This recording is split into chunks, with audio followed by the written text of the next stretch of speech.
What's up guys, welcome to another Left Stick Right Stick LittleBigPlanet team pick review. We have some amazing levels for you this week, and as always, if you enjoyed these levels in this review, click that like button below. And first off, we're going to start off with Conniption by Robo Ranger. This was a really amazing level, to be honest. It was very slick, had a very nice, smooth looking sci-fi-ish menu, and as you can clearly see, it is a puzzle based level. In this whole sort of level, I think there were 30 levels overall. You kind of go through them, unlocking them 5 at a time, and then you have to perform to a certain level basically to unlock more levels, more stages. And there's a 5-star ranking system. Each star gives you another 5 levels. In the whole menu, you can actually see Robo Ranger's own best time. It actually records your best time as well. And throughout all these puzzles, the idea is that you're trying to clear all the blocks, or sometimes you have to collect certain gems, and there's laser obstacles, locked blocks, and switches to do. So it's nice and varied, lots of stuff to do in this puzzle, and there's lots of challenging elements to it, which is great. It actually keeps you coming back for more.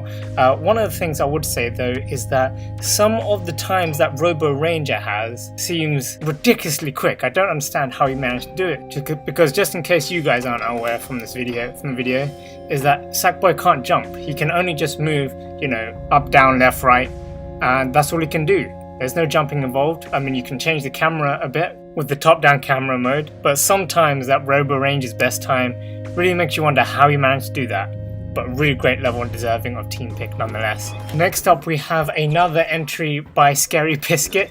It is called 16-Bit Beach. And in this level, SCARYBISCUIT has gone back to making a completely different art style and aesthetic. I'm not really sure. I'm seeing, is it 16-bit or whatnot? Because I'm not quite sure what 16-bit looks like. I only know what 8-bit looks like. And this seems much more of an improvement on 16-bit. But regardless, this is a nice little beach. I'm not really seeing much of the beach area, but I do like the nautical kind of theme, the seaside theme. I do see that. I like the shark and the crab obstacles as well as the anchor obstacles. The animation on some of these things is pretty cool. Like your character, this muscle man, it has a nice animation in terms of its movements. The shark movements are quite simplistic, and so are the crabs.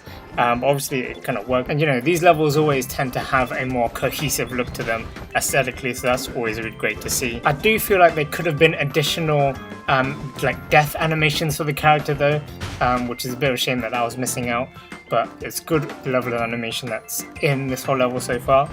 And there are some bits of this level which just jarred with me a bit, sort of like the bear house. It seemed very random. It didn't really seem to fit in the level, and the whole section or area names just being plastered throughout the level seemed a bit odd as well. And overall, I felt like the level could have been improved in quite a few areas. Maybe utilize the boats a bit more, and like the scoreboard, it should have, with the way the level was progressing, it felt like the scoreboard should have been on a boat rather than where it was. Regardless, I always like to see recognition for the efforts of creators doing a whole unique aesthetic style for their levels. Next up is Magic Valley by Rod54. Very fitting with Rod54's own aesthetic style, very simple and very LBP-esque, with a unique combination of the background image with the actual good use of layers for decoration.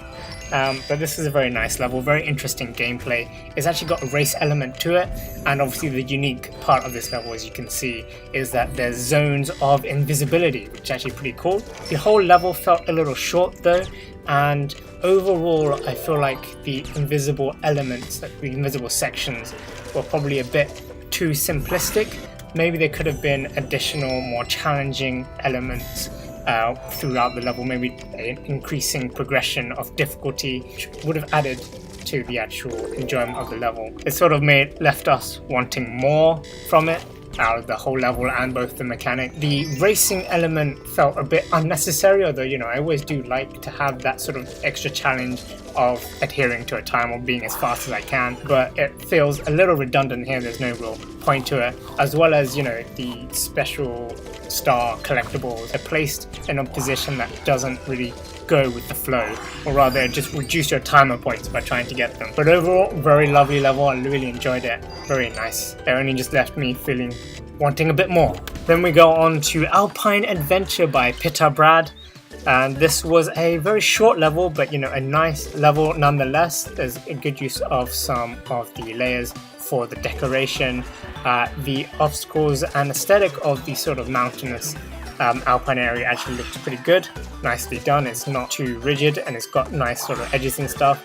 Some of the obstacles, like the icicles falling down, didn't look quite natural, but nonetheless it's still a nice addition. Obviously some obstacles just really don't make much sense fitting into this world, but regardless, it was, you know, a nice enjoyable walk through like Alpine mountains. They actually featured a sort of Mountainator power-up, which was pretty awesome. I really liked it, except for it just wasn't well utilized. The whole progress of this level was a bit, you know, tail heavy as it were, I guess.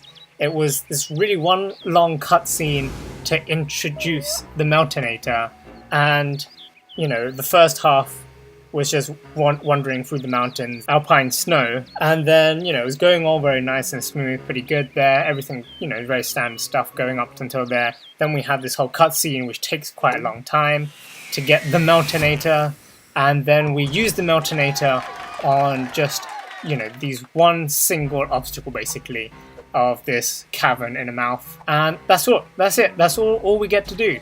We only get to use that in this one section straight after the video, and the level ends. So it was ridiculously short. Would have really liked to see more from the Mountainator. So the bits that were actually there were very nice and very enjoyable. It lacked enough substance overall, I think, for it to be considered for a team pick, unfortunately. Now from an overly short level, we go on to a nice length, you know, slightly long level.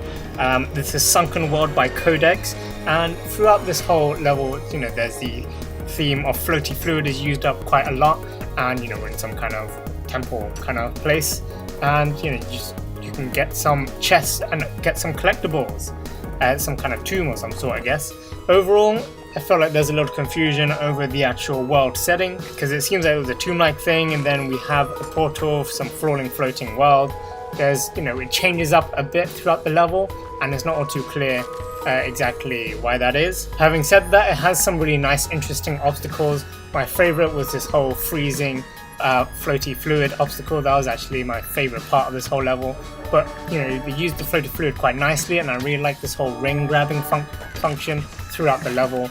It just felt very fresh, and as you can tell, you know, the aesthetics are quite simple, and yet it just works. It works very, very well.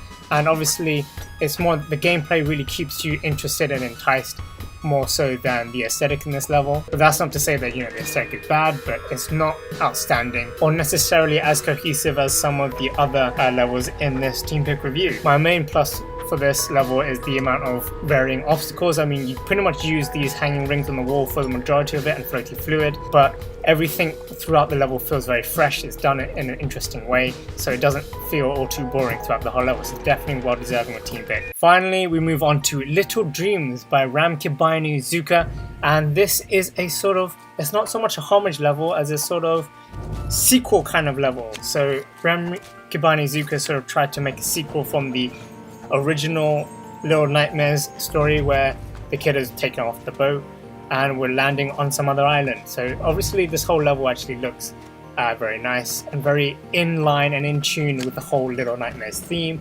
It does help, of course, that there was an official Little Nightmares DLC pack for costumes, so that's very useful. And of the actual obstacles, some were, you know, obviously taken from what was in the actual Little Nightmares game as well, you know, climbing up certain planks and walls and actually swinging around, so everything feels very much like the actual Little Nightmares game. Throughout, you'll also have those dolls to sort of collect as well, and you can see those little gnomes around as well, but you can't really interact with the gnomes, unfortunately, in this level. Simply put, RAMKIBAINUZUKA has done it once again. He sort of specializes in recreating sort of other games in LBP in a very good recreation, to be fair, really accurate portrayal. And this is no different. I personally really can't get over how genuine this actually really feels to the actual real Little Nightmares. I know it's obviously quite different, but it gives off the exact same vibes as playing the original Little Nightmares game. The same style of level progression through the whole world. Even the obstacles of pulling the fence is great, really well worked in to LBP. The one thing I don't quite like, that didn't quite work out as well though, is this torch system. And unlike the actual Little Nightmares, I felt that this provided less of some form far more storytelling than the original, and unfortunately had a real sudden end. What it is, you'll have to check out the level for yourself to see, but very well deserving of a team pick. Let me know in the comments below what you think about all these team pick levels. Press that bell button to be notified when more LBP goodness comes your way.